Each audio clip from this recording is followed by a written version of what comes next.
بسم اللہ الرحمن الرحیم۔ آج کی ویڈیو میں ہم سیکھیں گے سورۃ الفاتحہ کی آیت نمبر 5۔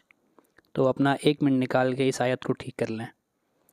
اہدی، حمزہ کو ملائیں گے ہا کے ساتھ، اہدی، نون کو ملائیں گے صاد کے ساتھ، نصی، صاد حروف استعلاء میں سے ہے، صاد کو موٹا پڑھا جائے گا، اور را کے اوپر فتحہ یعنی زبر ہے، اور را کو بھی موٹا پڑھا جائے گا۔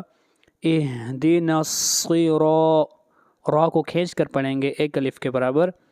اہدینا الصراط، طا حروف استعلاء میں سے ہے، طا کو موٹا پڑھا جائے گا، مستقیم، اور قاف بھی حروف استعلاء میں سے ہے، قاف کو موٹا پڑھا جائے گا۔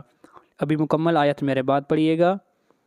اہدینا الصراط المستقیم، اہدینا الصراط